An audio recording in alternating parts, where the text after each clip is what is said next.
Heroines సందు అనురాగపూడి heroines Veerayya అని చాలా స్ట్రాంగ్ విమెన్ ఉంటారు. ఆ డైలాగ్ డెలివరీ కానీ ఆ మాట్లాడే విధానం బిహేవియర్ చాలా స్పెషల్గా ఉంటాయి మీరు డిజైన్ చేసిన హీరోయిన్స్. సో అక్కడ నుంచి స్టార్ట్ అయింది కాబట్టి సో బీజం పడింది మీ హీరోయిన్స్ కి, ఒక మార్క్ పడింది మిథున క్యారెక్టర్ నుంచి. అంటే ఇంప్రెస్ అయిపోయారు సినిమా చూసాక ఆడియన్స్ అందరూ ఆ క్యారెక్టర్ తో లవ్ లో పడిపోయారు ఆ అమ్మాయితో మిథునతో.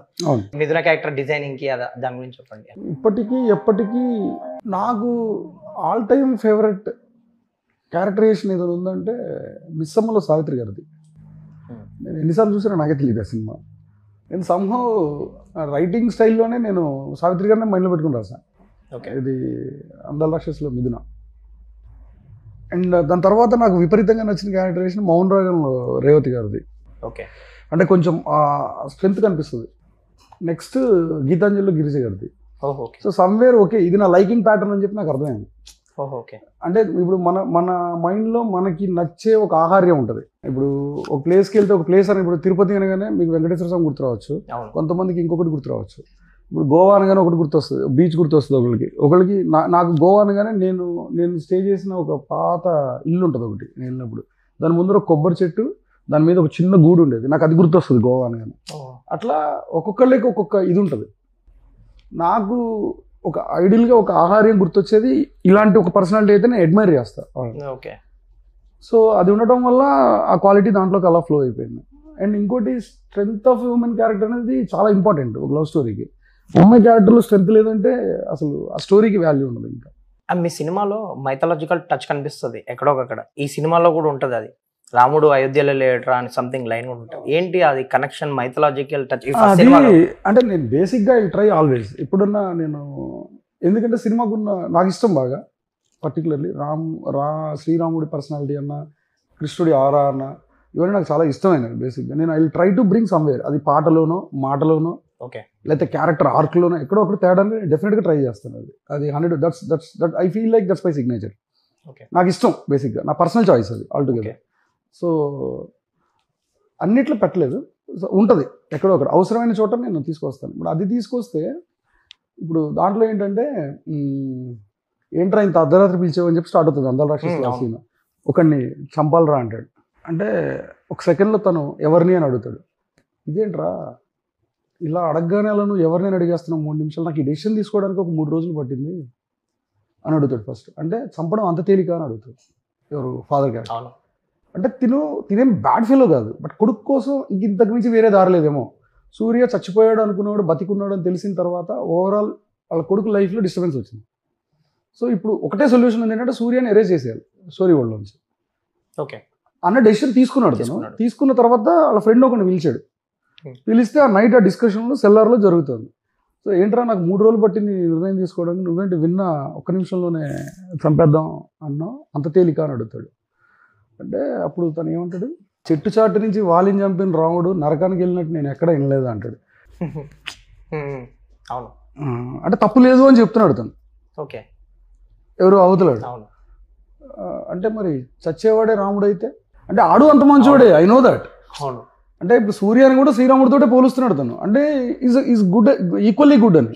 ఓకే, అప్పుడు ఏం చెప్తావు? ఇప్పుడు తిరిగి ఏం కావాలంటే ఒక సమర్థన కావాలి తిని చేసే పనికి. తిని తప్పు చేస్తాడని తినికి తెలుసు, కానీ అవతలోళ్ళు పర్లేదురా చెయ్యి, ఇది తప్పదులే నీకు వేరే దారి లేదని అవతలోడు అనాలి. అంటే తన కాన్షియస్ కొడుతుంది. అప్పుడు తను అవతారం చాలించే టైం వచ్చింది అన్నాడు. అంటే అలా వెళ్తుంది అది మొత్తం కాన్వర్సేషన్, అలా స్టార్ట్ అవుతుంది. అదే అందుకే తన సమర్థన. అంటే తను ఇప్పుడు మనం ఒక తప్పు మన కాన్షియస్ కొడతా ఉంటుంది, అరే ఇది తప్పు ఇది తప్పు ఇది తప్పు అని. కానీ అది చెయ్యక తప్పట్లేదు అనుకో, ఆ టైంలో ఎవరైనా వచ్చి పర్లేదు లేరా నీకు వేరే దారి లేదు కదా అంటే మనకి కొంచెం దాని నుంచి బయటకు వచ్చి చేయగలుగుతాడు అవతలోడు. తను కూడా ఎత్తుక్కుంటాడు, ఆ టైంలో వేరే దారి లేదు తనకి. సో అలా ఆ సపోర్ట్ సిస్టమ్ కోసం అక్కడ కాన్వర్సేషన్. అందాల రాక్షసి విషయానికి వస్తే డైలాగ్స్ చాలా ఇంపాక్ట్ క్రియేట్ చేస్తాయి. అంటే మీరు అన్నట్టు పోయిటిక్ టచ్ ఉంటుంది, సంథింగ్ చాలా పవర్ఫుల్ డైలాగ్స్ ఉంటాయి కొన్ని. గౌతమ్ చెప్తాడు, రాళ్ళను పూజించే దేశంలో రాత్రిని ప్రేమించడం తప్పేం కాదని. సో అలాంటి మంచి లైన్స్ కుదిరాయి. అంటే ఈ డైలాగ్స్ కానీ క్యారెక్టర్స్ చెప్పే విధానం కానీ సంథింగ్ అదంతా బాగా కుదిరింది. అంటే డైలాగ్స్ విషయంకి వస్తే ఇలాంటి డైలాగ్స్ గట్రా చాలా రాశారు మీరు. అంటే నాకు చెప్పాను కదా చిన్నప్పటి నుంచి కొంచెం రైటింగ్ దాంట్లో రీడింగ్ ఇవన్నీ చాలా ఎక్కువ ఉండేది. అంటే ఆ సినిమా కూడా మీరు చూస్తే చాలా అబ్స్ట్రాక్ట్ ఫిల్మ్ బేసిక్గా, చాలా అబ్స్ట్రాక్ట్నెస్ ఉంటుంది సినిమాలో. డైలాగ్స్ కూడా భయంకరమైన స్ట్రెంగ్త్ ఉంటుంది. ఇప్పుడు అది ఒక చిన్న లైనే కావచ్చు, కానీ చాలా ఇంపాక్ట్ క్రియేట్ చేసిన వాళ్ళే. అంటే అమ్మాయి మూవ్ అవ్వలేదు. ఇప్పుడు నా ఉద్దేశం అక్కడ పోలిక ఏంటంటే, అక్కడ అలంకారం ఏంటంటే మనం రాళ్ళని పూజిస్తాం, ఈ అమ్మాయిని దేవతతోటే పోలుస్తున్నాడు. మనం దేవుడిని మనం ఏ రూపంలో అయినా పోల్చొచ్చు, ఏ రూపంలో అయినా పూజించవచ్చు, రాతి రూపంలో కూడా పూజించవచ్చు. దేవుడు రాళ్ళని పూజించే అంటే నా ఉద్దేశం అక్కడ దేవుడిని మనం ఏ ఆకారంలో అయినా పూజించవచ్చు, ఏ షేప్లోకైనా పూజించవచ్చు. నీళ్ళని దేవుడు అనుకుని పూజిస్తాం మనం.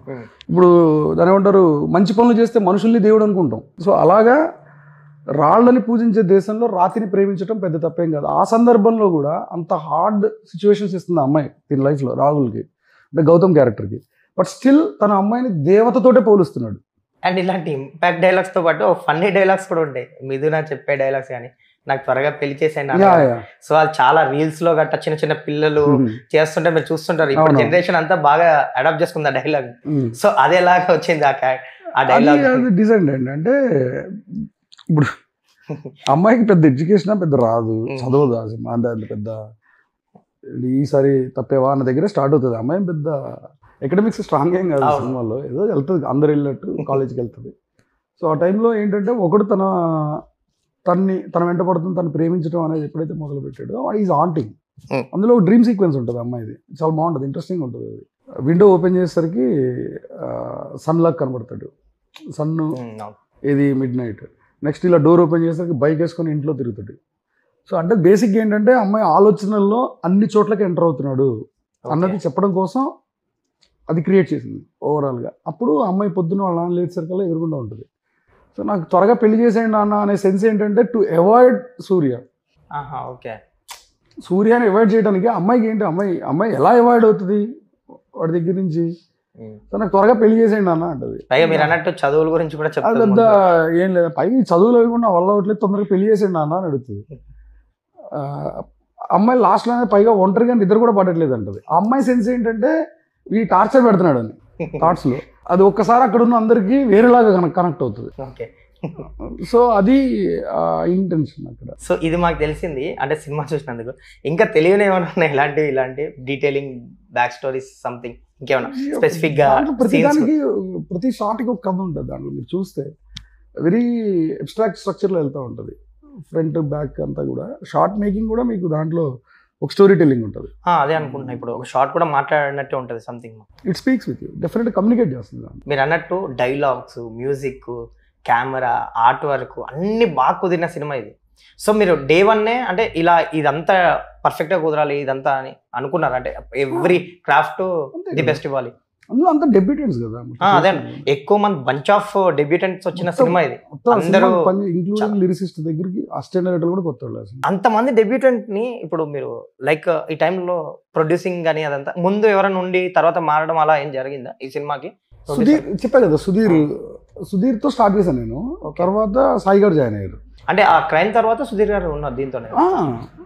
తర్వాత సాయి గారు జాయిన్ అయ్యారు. సాయి గారు ఎప్పుడు వచ్చారు? అంటే సాయి గారు ఒక షెడ్యూల్ అయిపోయింది, ఒక 20 days పైన షూట్ చేసాం. అప్పుడు ఇది జాయిన్ అయ్యారు, సాయి గారు వచ్చారు. అండ్ ఈ సినిమా రిలీజ్ కి ఒక బ్యూటీ ఏంటంటే రాజమౌళి గారు కూడా షేర్ కొనుక్కొని ఆయన కూడా పార్ట్నర్ గా రావడం. సో ఆయన ఎప్పుడు వచ్చారు? ఆయన అది సినిమా అయిపోయిన తర్వాత అనుకుంటానండి. సినిమా అయిపోయిన తర్వాత ఓకే, ఆయన సాంగ్స్ అది విన్నారు. నాకు తెలిసి ఆయన అప్పటికి సినిమా కూడా చూడలేదు. ఆయన చాలా కాన్ఫిడెంట్ గా ఉన్నారు ఆ సినిమా. నాకు బాగా గుర్తు, ఒక ప్రెస్ మీట్ లో కూడా హనుమంతు సర్వస్వం పెట్టేసిన సినిమా ఇది, తన గురించి తీసుకున్నాను నేను ఈ సినిమా అని చెప్పినట్టు గుర్తున్న ప్రెస్ మీట్ లో చెప్పండి, వెరీ ఇనిషియల్ స్టేజ్.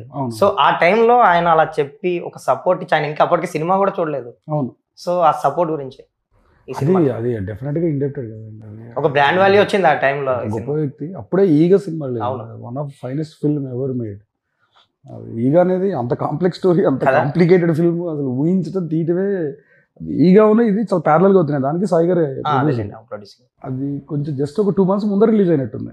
మాది ఆగస్ట్ రిలీజ్, అది 1 month ముందర రిలీజ్ అయింది కరెక్ట్గా, జూలైలో అనుకుంటా ఈగా రిలీజ్. అవును, అంత పెద్ద అయినా అంత గ్రేట్ ఫిల్మ్ తీసిన ఆయన సినిమా దాని ఏమంటారు, ఈ పార్ట్ ఆఫ్ ద ఇదే అంటే ఆ టైంలో సాంగ్స్ కానీ అవి చూసారని చెప్పారు కదా, ఆయన ఎలా ఎక్స్ప్రెస్ చేశారు? చాలా నచ్చింది.